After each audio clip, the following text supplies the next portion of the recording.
Hello students. आज जो है कि आप लोगों के बीच में जो है कि संधारित्र की जो धारिताएं होती हैं उनको जोड़ने की विधि का अगर हम लोग निगमन करेंगे, ठीक है। तो यदि आप हमारे चैनल पे यदि आप नए हो तो हमारे चैनल को सब्सक्राइब, और जब वीडियो यदि आपको देखने के पश्चात यदि आपको अच्छा लगे तो लाइक और शेयर ज़रूर करें, ठीक है। तो चलिए हम लोग चलते हैं संधारित्र की धारिताओं को जोड़ने की विधि। तो इसमें जो है कि संधारित्र की धारिताओं की विधि जो होती है वो दो होती हैं। एक होता है श्रेणी क्रम और एक होता है आपका समानांतर क्रम। तो श्रेणी क्रम और समानांतर क्रम का हम लोग निगमन करेंगे, ठीक है। और ये आप लोगों को पता होगा कि अगर संधारित्र की जो धारिताएं होती हैं उसको हम लोग सी से इंडिकेट करते हैं, और जो इसको हम लोग इंग्लिश में कहा जाता है कैपेसिटर, ठीक है। तो इसमें अगर हम लोग ये देखते हैं कि C1, C2, C3 या C4 या C5, आप इस तरह कई धारिताओं को आप लोग ले सकते हैं। फिलहाल मैं अभी तीन को लेके दिखाऊंगा, ठीक है। तीनों को हम लोग ऐड करेंगे सीरीज के कंडीशन में और एक पैरेलल के कंडीशन में, ठीक है। और इसके जो फॉर्मूले का अगर हम लोगों को निगमन करना होगा तो उसको हम लोग करेंगे, ठीक है। चलिए देखते हैं फिर आपके सामने। तो यहाँ पे सबसे पहले हम लोग ये देखते हैं कि श्रेणी क्रम का जो होगा तो उसको हम लोग कैसे लेते हैं। देखिए यहाँ पे हमें लिखना होगा ये कि माना संधारित्र की धारिताएं क्रमशः धारिताएं,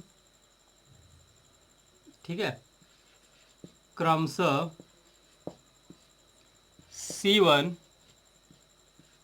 C2 तथा C3 हैं। ध्यान देना हमारी बात को। माना संधारित्र की जो धारिताएं हैं वो C1, C2, C3 हैं, ठीक है। तीन इसमें संधारित्र को हम लोग संधारित्र की धारिताएं को हमने तीन लिया, ठीक है। तो इसमें सबसे पहले हम लोग ये देखते हैं कि अगर धारिता को अगर हमने लिया तो इसमें जो है कि हमने किस क्रम में इसको ऐड करेंगे, हम इसको ऐड करेंगे श्रेणी क्रम में, ठीक है। अब इसमें जो होता है विद्युत धारिता की जो परिभाषा के अनुसार ही हम जो है कि उसे फाइंड आउट करेंगे, जैसे हम आपको बता रहे हैं। अब यहाँ पे लिखेंगे हम कि विद्युत धारिता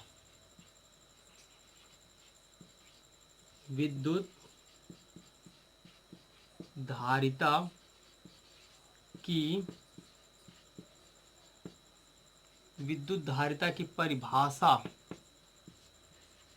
के अनुसार,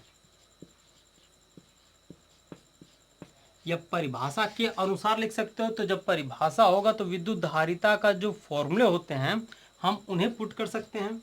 जैसे विद्युत धारिता को मैंने C से इंडिकेट किया तो C इज इक्वल टू होता है Q/V होता है, ठीक है। इसी पे जो है कि आपके जो है कि विद्युत धारिता को जो जोड़ने की जो श्रेणी क्रम विधि होती है हम फाइंड आउट करेंगे, और समानांतर क्रम को भी हम लोग फाइंड आउट करेंगे, ठीक है। तो चलिए हम लोग देखते हैं।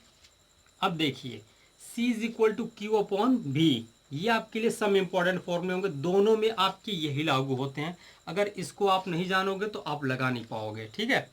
ध्यान रहे इस बात को कि C is equal to Q/V के फॉर्म में होता है।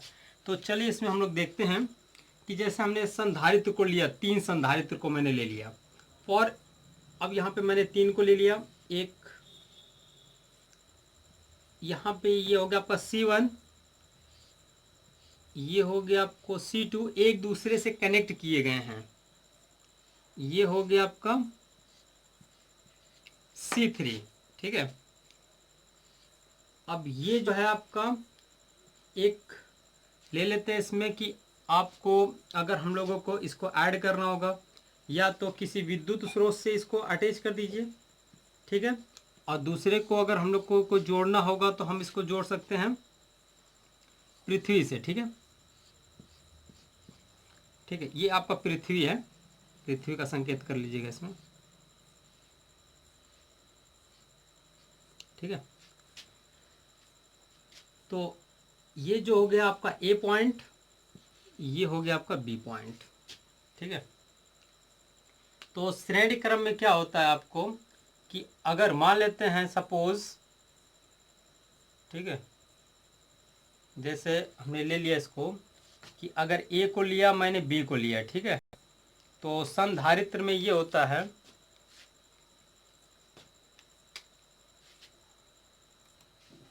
जैसे हमने आपको 3 संधारित्र इसमें लिए गए हैं, C1 C2 और C3 के फॉर्म में लिए गए हैं, ठीक है।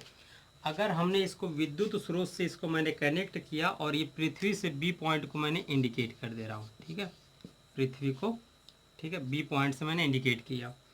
अगर हम यहाँ से अगर विद्युत स्रोत जैसे आपका विद्युत स्रोत से अगर क्यू कूलाम का आवेश यदि प्रवाहित होता है तो इससे भी होकर जाएगा, इससे भी होकर जाएगा और इससे भी होकर जाएगा, माने तीनों संधारित्र से आपका C1 C2 और C3 होकर जाएंगे, ठीक है। तो अब आपको करना क्या होगा इसमें कि जब तीनों से होकर जाएगा तो यहाँ पे जो विभवांतर होगा वो V1 हो जाएगा, यहाँ पे जो विभवांतर होगा वो V2 हो जाएगा और यहाँ पे जो विभवांतर होगा वो V3 के फॉर्म में आ जाएगा, ठीक है। तो हमारा जो तीनों संधारित्र में जो कि आपके जो पोटेंशियल होते हैं इलेक्ट्रिक पोटेंशियल वो डिफरेंट टाइप के आएंगे, ठीक है, V1 V2 और V3 के फॉर्म में आएंगे। तो इस तरह जो है कि आप इसे आउट कर सकते हो। दूसरी बातें इसमें ये होंगी कि अब यहाँ पे जो है कि लिखोगे कि पहले, अब ध्यान रखना ना, पहली संधारित्र की पहली प्लेट को जैसे पहली संधारित्र की पहली प्लेट को विद्युत स्रोत से, ठीक है, दूसरी संधारित्र जैसे पहली संधारित्र की दूसरी प्लेट को दूसरे संधारित्र की पहली प्लेट से जोड़ देते हैं। फिर यहाँ पे यही कहोगे कि दूसरी संधारित्र की दूसरी प्लेट को तीसरे संधारित्र की पहली प्लेट से जोड़ देते हैं, ठीक है, तीसरे संधारित्र की दूसरी प्लेट को पृथ्वी से जोड़ देते हैं, ठीक है। तो आपको ये हमने बताया, ठीक है, ऐसे लिखना होता है। अब यहाँ पे क्या कहोगे कि पहले संधारित्र की जो धारिता है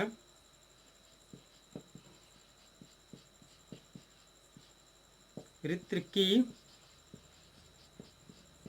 धारिता C1 से Q कूलाम का आवेश प्रवाहित होता है तब, ठीक है, क्यू कूलाम का आवेश जो है कि प्रवाहित होता है तब की कंडीशन में क्या होगा, तब।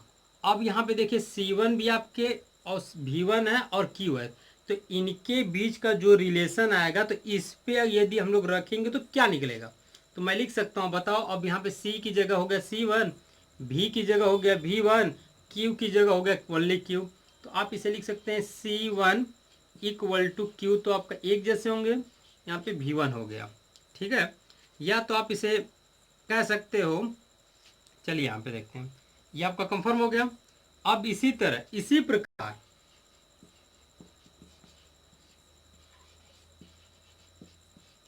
प्रकार धारिताएं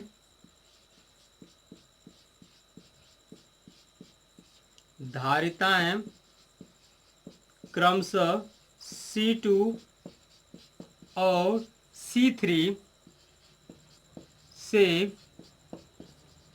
होकर प्रवाहित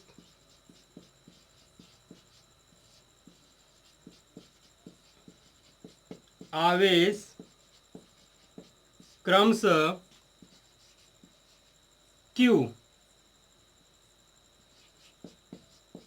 होगी तब, तो जब Q होगा तब के कंडीशन में हम लोग क्या करेंगे, तब यहाँ पे लिख सकते हो C2 equal to Q upon V2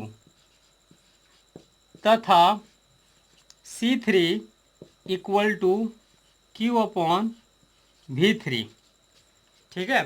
तो आप इस तरह रख सकते हैं, ठीक है।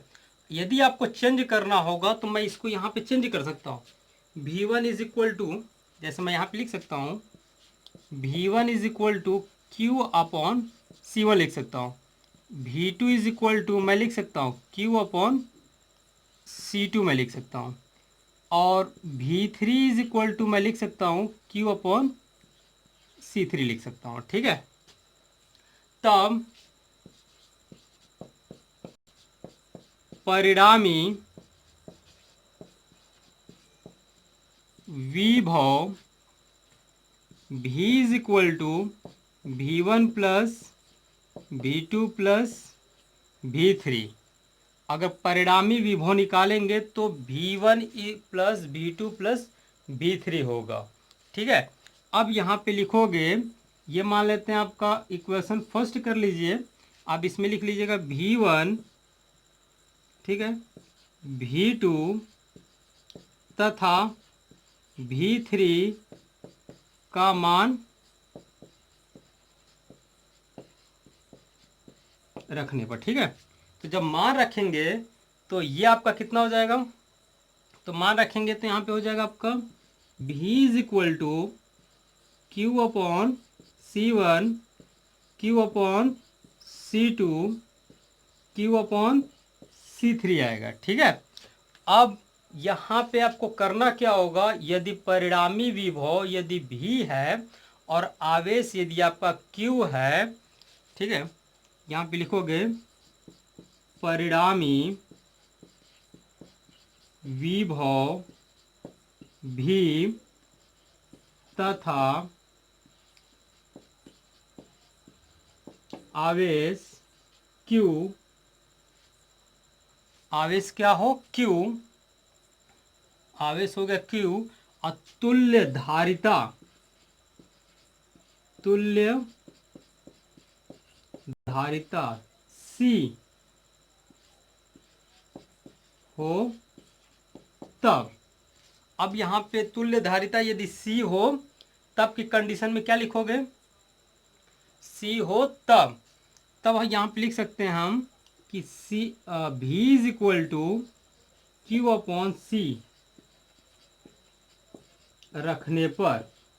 तो जब रखेंगे तो हमारा जो रिजल्ट आएगा वो हम लिख सकते हैं कि Q upon C equal to Q upon C1, Q upon C2, Q upon C3 के फॉर्म में आएगा। ठीक है, अब यहाँ से आप कॉमन इसे ले सकते हो, तो यहाँ से देख लीजिए, यहाँ पे यदि हम कॉमन लेंगे तो Q upon C equal to, यदि Q कॉमन हो गया तो 1 अपॉन C, 1 अपॉन C2 और 1 अपॉन C3 करके आएगा। ठीक है, तो यहाँ पे लिख सकते हो Q से Q कैंसिल हो गया तो 1 upon C is equal to 1 upon C1, 1 upon C2, 1 upon C3, ये आपके जो कि समीकरण प्राप्त हो जाएंगे। ठीक है, तो इस तरह आप इसे आउट कर सकते हो। ठीक है, तो ये आपका श्रेणी क्रम के जो फॉर्मूले आपके कंप्लीट हो गए। ठीक है, इसे आप लोग पूरा नोट कर लीजिए अच्छी तरीके से। चलिए हम लोग चलते हैं अब समानांतर क्रम में, क्योंकि समानांतर क्रम में भी हम लोग ये देखते हैं कि जैसे हमने आपको बताया था इसमें कि श्रेणी क्रम में आपको मैंने बताया था जस्ट, श्रेणी क्रम में जो विभवांतर होते हैं वो अलग टाइप होते हैं और जो आवेश होता है वो एक जैसे होता है। अब इसमें हम लोग चलेंगे इसमें किसमें कि समानांतर क्रम में। समानांतर क्रम में हम लोग ये देखते हैं कि समानांतर क्रम में जो कि संधारित्र की जो धारिताएं जोड़ी जाती है वो किस क्रम में जोड़ी जाती है, वो समानांतर क्रम में हम लोग जोड़ेंगे। ठीक है, तो चलिए हम लोग सबसे पहले हम लोग अब इसमें हम लोग ये देखेंगे कि समानांतर क्रम में कैसा कंडीशन होता है और कैसे हम लोग धारिताओं को जोड़ते हैं। ठीक है, तो यहाँ पे हम लोग ये देखते हैं कि वहाँ पे वही चीज़ें हम लोग लेंगे कि माना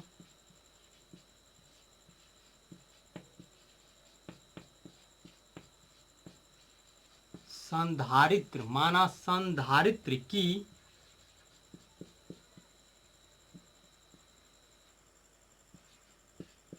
धारिताएं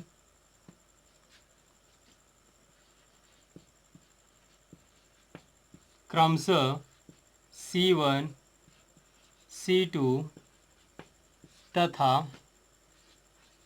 C3 है। मतलब माना संधारित्र की धारिताएं क्रमशः C1, C2, C3 हैं। ठीक है, तो जब C1, C2, C3 हैं तो अब सबसे पहले हम लोग क्या करेंगे इसमें तो इसमें जो होता है ना कि अब धारिताओं को अगर हम लोगों को समानांतर क्रम में जोड़ना होगा तो समानांतर क्रम का मतलब ये हुआ कि एक दूसरे के समानांतर, ठीक है।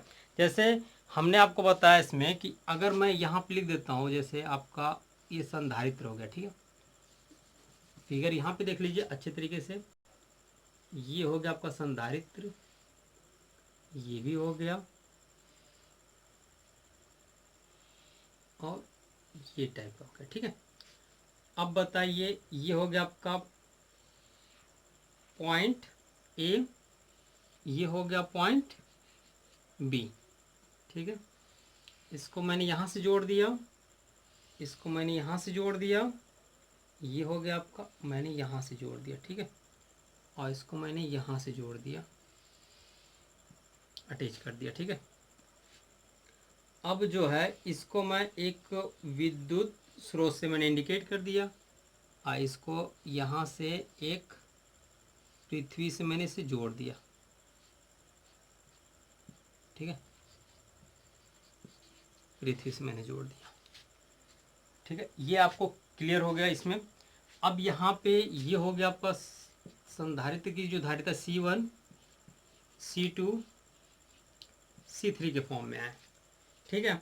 अब ध्यान दीजिएगा इसमें कि हमने आपको बताया था कि यदि इस विद्युत स्रोत से यदि Q कूलाम का यदि आवेश यदि इसके साथ इसमें फ्लो होता है, Q कूलाम का आवेश यदि फ्लो होता है, प्रवाहित होता है, तो दैट इज पॉइंट ए पर यदि यहाँ पे आपका ए है, यहाँ पे ए कर लीजिएगा, ये आपका ए पॉइंट है, ठीक है। ए पर क्या होता है ना कि जो ए पॉइंट होता है, यदि ए पर आकर जो आवेश होता है वो 3 भागों में बढ़ता है। एक भाग जो C1 की तरफ चला जाता है, और दूसरा जो है कि आवेश जो होता है C2 की तरफ चला जाता है, और तीसरा जो होता है आवेश जो है कि C3 की तरफ चला जाता है, ठीक है। तो यहाँ पे हम लोग ये देख रहे हैं कि जैसे आपका यहाँ पे आपका Q कूलाम का आवेश मैंने यहाँ पे फ्लो किया, ठीक है। तो ये हो गया Q1, ये हो गया Q2, ये हो गया आपका Q3। जो इसमें जो विभवांतर स्थापित होगा वली आपके कितने हो जाएंगे, केवल भी होंगे सभी धारिताओं में, जैसे C1, C2 और C3 में आपके जो होंगे क्या होंगे, सभी के सभी इसमें भी के फॉर्म में होंगे, ठीक है। सभी इसमें जो विभवांतर होगा वो भी होगा, ठीक है। इसको मैंने विद्युत स्रोत से अटैच किया, इसको मैंने पृथ्वी से अटैच कर दिया, ठीक है। और यहाँ पे आप ऐसे लिख सकते हो कि जो पहली संधारित्र की जो धारिता C है और उसकी जो प्लेट है वो आपकी पहली प्लेट को बिंदु A से जोड़ा गया है और दूसरी प्लेट को बिंदु B से जोड़ दिया गया है। दूसरी संधारित्र की पहली प्लेट को बिंदु A से और दूसरी प्लेट को बिंदु B से जोड़ा गया है। तीसरी संधारित्र की पहली प्लेट को बिंदु A से और दूसरी प्लेट को बिंदु B से जोड़ा गया है।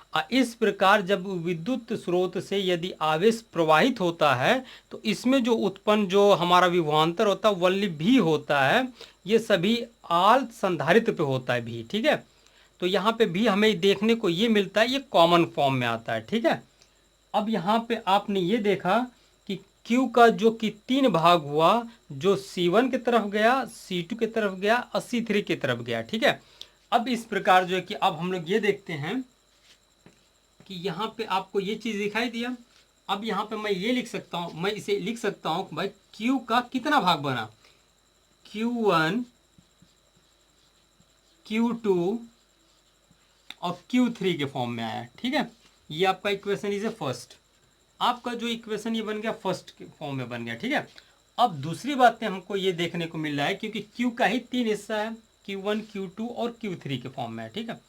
अब हम लोग क्या करेंगे, इसे हम लोगों को यही ध्यान देना होगा क्योंकि विद्युत धारिता का यदि आपको फॉर्मूले पता होगा तभी आप इसे लगा पाओगे, नहीं तो नहीं लगा पाओगे। तो यहाँ पे हमें पता है कि विद्युत धारिता C is equal to Q upon V होता है। इसको आप लोग ध्यान दीजिएगा, इसी पे जो कि डिपेंड आपके निगमन किए जाते हैं, ठीक है, ठीक है। अब यहाँ पे ये लिखा जाएगा कि यहाँ पे लिखा जाएगा कि पहले संधारित्र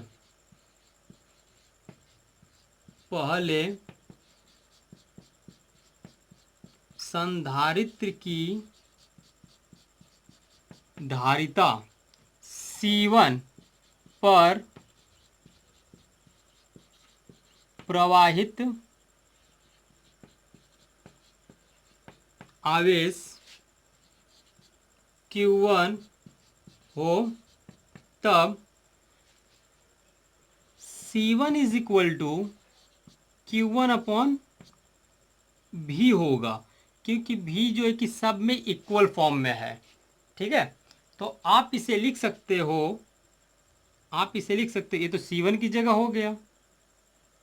ठीक है, या तो आप इसे लिख सकते हो यहाँ पे कि V into C1 is equal to Q1। ठीक है, अब इसी प्रकार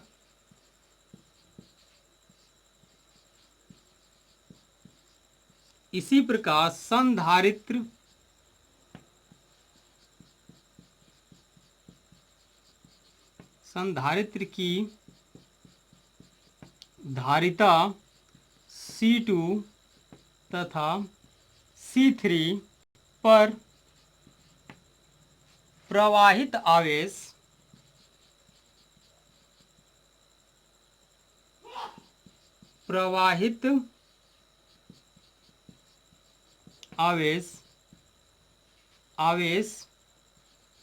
Q2 तथा Q3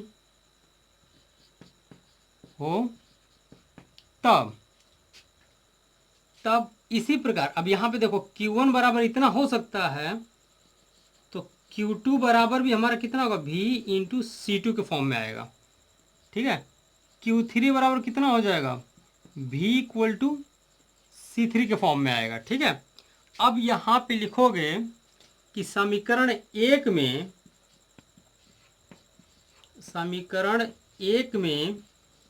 Q1 Q2 तथा Q3 का मान रखने पर। ठीक है, अब यहाँ पे लिखोगे Q1 Q2 तथा Q3 का मान रखने पर। अब जब मान रखोगे तो Q is equal to C1 into V, C2 into भी, C3 इंटू भी, ये होगा। अब आप क्या करोगे इसे कि यदि अगर हम लोग Q भी कॉमन हो गया तो C1 C2 C3, ये आपके जो कि रिजल्ट, मतलब अगर भी को कॉमन ले लेंगे तो C1 plus C2 plus C3 आपका जो कि ब्रैकेट में आ जाएगा। भी तो कॉमन हो गया। अब यहाँ पे क्या लिखोगे, यदि कुल आवेश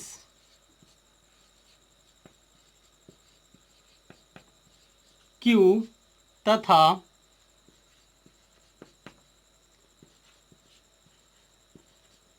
तुल्य धारिता C हो तब, ठीक है, C हो तब के कंडीशन में क्या होगा कि आप इसे लिख सकते हो Q is equal to C into V रखने पर। तब यहाँ पे रखोगे C into V is equal to V C1 C2 C3, तो भी से भी ये कैंसिल हो जाएगा, तो C is equal to C1 C2 C3, ये आपके जो रिजल्ट आ जाएंगे। ठीक है, ये आपका निगमन हो गया। तो इस तरह जो है कि आप जो है कि समानांतर और श्रेणी क्रम को फाइंड आउट कर सकते हैं।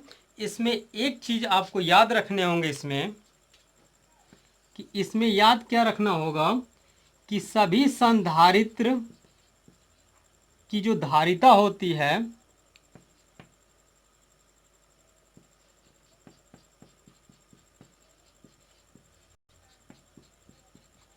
धारिताएं जो होती हैं उस पे जो होता है ना कि आपके जो विभवांतर होते हैं विभव बराबर होते हैं और जो आवेश होता है वो अलग होता है। आवेश अलग होता है, ठीक है। आवेश क्या होता है, अलग होता है। तो इसमें जो है कि आवेश आपके क्या होते हैं, अलग टाइप के होते हैं। तो इसमें कोई डाउट नहीं होना चाहिए, ठीक है। और दूसरा पॉइंट इसमें ये होगा, श्रेणी क्रम के लिए, ये आपका समानांतर क्रम के लिए था, पूरा मैंने इसका डेरिवेशन कर दिया। और आपको यहाँ पे ध्यान रखना होगा, पहचानने का तरीका कि जहाँ पर भी आवेश यदि अलग टाइप के होंगे वहाँ पे संधारित्र आपके समानांतर क्रम में होंगे, ठीक है। और जहाँ पर आवेश एक जैसे होंगे वहाँ पर जो है कि आपके कौन से होंगे, वो श्रेणी क्रम में होंगे। और श्रेणी क्रम के लिए जो फॉर्मूले होते हैं वो आपके कैसे होते हैं, आपको मैंने बताया था इसमें कि जब श्रेणी क्रम के जो फॉर्मूले होते हैं वो आपका जो रेजिस्टेंस के अपोजिट होते हैं। जैसे 1/C is equal to C1/C1 plus 1/C2 plus 1/C3 के फॉर्म में होते हैं, उसको हम लोग श्रेणी क्रम कहते हैं, ठीक है। और सेकेंड पॉइंट हमारा क्या होता है कि अगर समानांतर क्रम में लिए जाते हैं तो वो इक्वल, जैसे C is equal to C1 plus C2 plus C3 के फॉर्म में होते हैं, ठीक है। तो ये आपके जो कि आपका श्रेणी क्रम और समानांतर क्रम किसके लिए था, संधारित्र की जो धारिताएं को जोड़ने का जो तरीका बताया गया। इसमें दो विधि इज वेरी इंपॉर्टेंट, ठीक है। इसके सहारे आप कोई सवाल तक नहीं लगा पाओगे अगर धारिता से दे दिया जाए तो। C is equal to Q/C के फॉर्म में होता है, राइट। तो चलिए अब नेक्स्ट चलते, इसमें कुछ सम इंपॉर्टेंट मैं क्वेश्चन, इसको पहले नोट कर लीजिए आप लोग, ठीक है।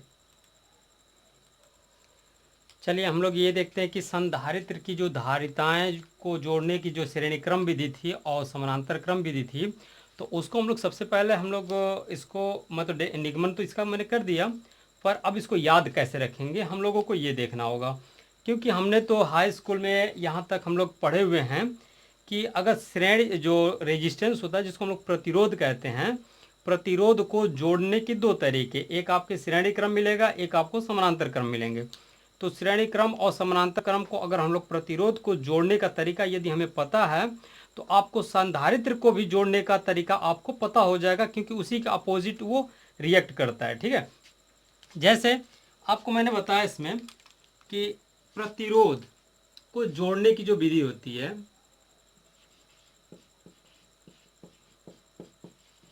प्रतिरोध को जोड़ने की विधि, एक होता है आपका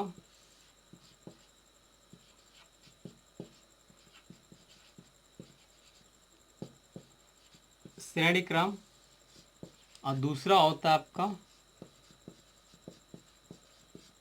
समानांतर क्रम, ठीक है। अगर यहाँ पे श्रेणी क्रम की बात कही जाए कि प्रतिरोधों को जोड़ने की जो विधि होती है वो श्रेणी क्रम और समानांतर क्रम में होते हैं।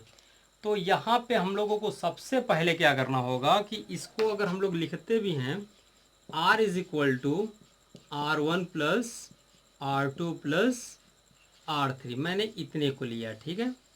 ये आप कौन से क्रम हो गए, ये क्रम हो गया श्रेणी क्रम के फॉर्मूले। समानांतर क्रम के फॉर्मूले क्या होते हैं, 1/R is equal to 1/R1 plus 1/R2 plus 1/R3 के फॉर्म में आ गया, ठीक है। ठीक है, ये होता है। अब बताइए प्रतिरोधों को जोड़ने की जो विधि थी ये हो गया। अब हम लिखेंगे इसमें कि संधारित्रों को जोड़ने की जो विधि क्या होती है, मतलब संधारित्र की जो धारिताओं को जोड़ने की विधि क्या होती है।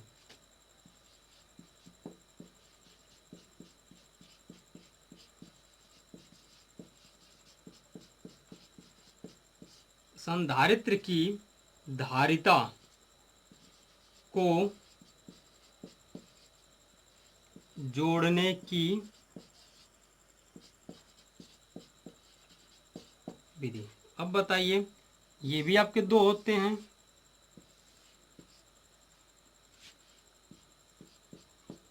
ठीक है।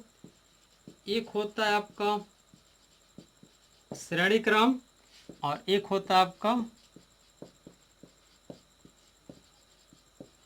समानांतर क्रम।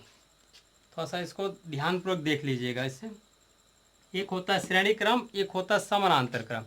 अब ये बताइए श्रेणी क्रम के जो धारिता संधारित्र की जो धारिता होती है, अगर ये सीरीज के फॉर्म में है ऐसे कंटिन्यूअस, तो आप इसे लिख सकते हो 1/c के फॉर्म में लिखो। 1/c is equal to 1/c1 plus 1/c2 plus 1/c3 होता है। ये संधारित्र के लिए है श्रेणी क्रम का फॉर्मूला, ठीक है, क्योंकि इसी का उल्टा होता है ऐसे करके।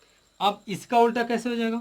c is equal to c1 plus c2 plus c3 के फॉर्म में होता है, ठीक है। आपके ये फॉर्मूले होते हैं, ठीक है। तो ये आपका फॉर्मूला मिल गया। तो इसको इस तरह याद रखना है। ये याद रखने वाली बातें मैंने बताया, याद रखें, ठीक है, याद रखने वाली बातें हैं ये। अब इसमें क्या होता है आपको कि इसमें सम इम्पोर्टेंट चीजें क्या होती हैं। इसमें जो होता है, देखिए यहाँ पे श्रेणी क्रम में आवेश क्या होता है? बराबर होता है, ठीक है। आवेश क्या होता है? बराबर होता है। और विभव क्या होते हैं? अलग होते हैं। विभव क्या होता है? अलग होता है। आवेश बराबर होता है, विभव क्या होता है? अलग होता है। इसी तरह इसमें क्या होता है? आवेश अलग होते हैं, ठीक है। विभव क्या होता है? विभव इसमें एक समान होते हैं, ठीक है। विभव एक समान होते हैं। अब इसमें क्या होता है? श्रेणी क्रम में सेम वही कंडीशन, सेम यही रूल फॉलो होगा, ठीक है। श्रेणी क्रम का सेम यही चीजें प्रोसेस आपको फॉलो करेगा, सेम आपको ऐसे ही फॉलो करेगा ये भी, ठीक है। और सेम यही रूल ये भी फॉलो करेगा, दोनों फॉलो आपके यही करेंगे, ठीक है।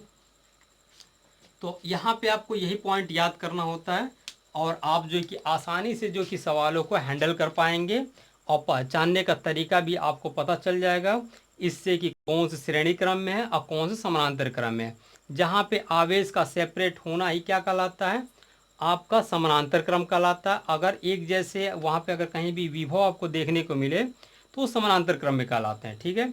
यदि आपको हमारा वीडियो यदि आपको पसंद आया हो तो लाइक शेयर ज़रूर करें। इससे हमें ये महसूस होता है कि हमारा जो है कि बनाया हुआ वीडियो जो है आप लोगों के लिए ज़्यादातर फ़ायदेमंद हो रहा है, जिससे हमें और भी मोटिवेट होंगे हम वीडियो बनाने के लिए, और आपको अपडेट मतलब नए नए वीडियो हम आपको लेकर आते रहेंगे, ठीक है। तो यदि हमारा वीडियो यदि पसंद आया हो तो लाइक ज़रूर करें और शेयर ज़रूर करें, ठीक है। लोग हमारे वीडियो को देख रहे हैं, ठीक है, जितने भी हमारे वीडियो को आप लोग देख रहे हैं उन लोगों के लिए ये मैसेज होगा, क्योंकि इसके नोट्स आप ज़रूर बनाएं, ठीक है। मैं इसको गारंटी देता हूँ कि इसके सवाल, इस पे डिपेंड जितने भी सवाल होंगे मैं उसको कवर करा दूंगा, ठीक है। तो आप लोग सबसे बड़ी बात इसमें ये होगा कि आप लोगों को पहचानने वाला तरीका याद होना चाहिए। आप लोग शुरू से हमारे वीडियो को देख लीजिएगा, स्टार्टिंग से, जहाँ कहीं भी अगर दिक्कतें आ रही हों तो फिर से आप इसे देख सकते हैं, ठीक है।